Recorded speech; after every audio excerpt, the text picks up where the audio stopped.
va et désormais ne pêche plus. Telle est la conclusion du récit de la vie d'une femme accusée et exposée publiquement. Une belle réflexion sur la miséricorde comme don accordé gratuitement. La scène pourrait laisser penser au jugement d'une femme accusée. Or, à la vérité, nous sommes en face du procès de Jésus. L'histoire de cette femme est un prétexte pour mettre Jésus à l'épreuve. Jésus se trouve en face d'un dilemme. S'il refuse de condamner cette femme, il serait en contradiction avec la loi de Moïse. Et s'il la condamne, il serait en contradiction avec la miséricorde qu'il prêche. Mais Jésus garde le silence et il baisse la tête. À côté de Jésus se trouve cette femme qui se tient là sans dire mot. Elle aussi garde le silence. La vie de cette femme est exposée publiquement. L'acte qu'elle a commis en secret est connu de tous.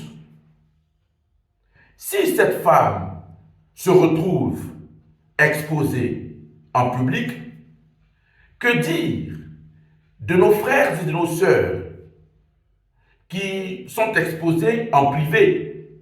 Ici, je me permets de faire une bifurcation sur la question de la calomnie et de la médisance. Il y a aujourd'hui, dans nos paroisses, dans nos familles, dans nos associations, des personnes victimes de la calomnie et de la médisance. Calomnier vient du verbe retourner, déformer, dénaturer, mentir, falsifier une vérité sur la vie d'une personne. Il y a beaucoup de victimes de la calomnie, beaucoup de personnes qui en souffrent. Il y a aussi ceux et celles qui sont victimes de la médisance. La médisance, c'est de raconter des faits négatifs, mais avérés sur la vie d'une personne. Pour faire plus simple, c'est de parler de quelqu'un en son absence, en exposant ses faiblesses. 3 paroles auront suffi pour réécrire l'histoire de la vie de cette femme accusée et exposée publiquement. Celui d'entre vous qui est sans péché, qu'il soit le premier à lui jeter une pierre. Deuxième parole, femme, où sont-ils donc? Personne ne t'a condamné. Et troisième parole, moi non plus, je ne te condamne pas. Va et désormais ne pêche plus.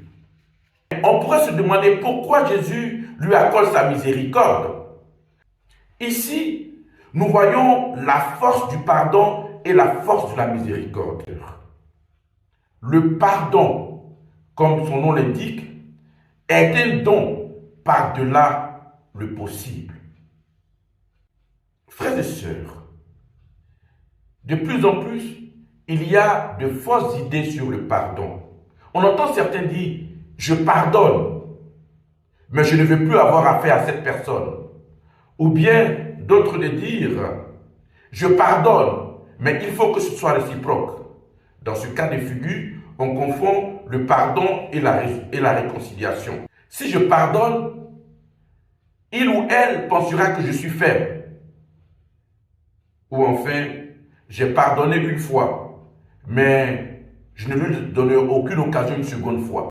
Je voudrais que nous puissions, en conclusion, écouter le témoignage du pape Saint Jean-Paul II qui a été victime d'un attentat, une balle dans la poitrine, mais qui a accepté de pardonner à son bourreau et qui l'a rejoint dans sa cellule pour échanger avec lui.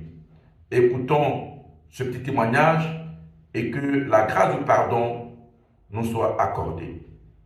Rome, mercredi 13 mai 1981, il est 17h.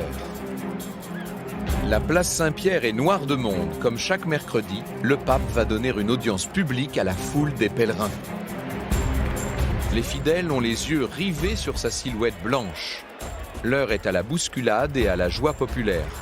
Mais dans la foule, un homme s'apprête à commettre l'irréparable. Soudain, 3 coups de feu.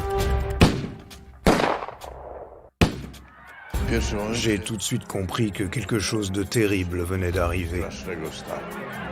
Jean-Paul II s'est effondré. On a tiré sur le pape. Les gens gesticulaient.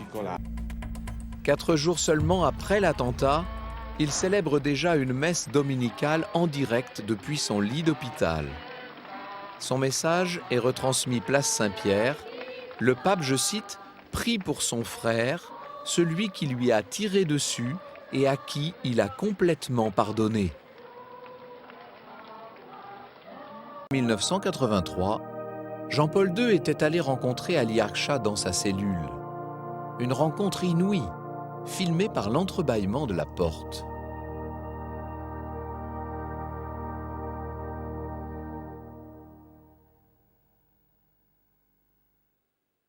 On ne saura jamais ce que se sont dit les deux hommes.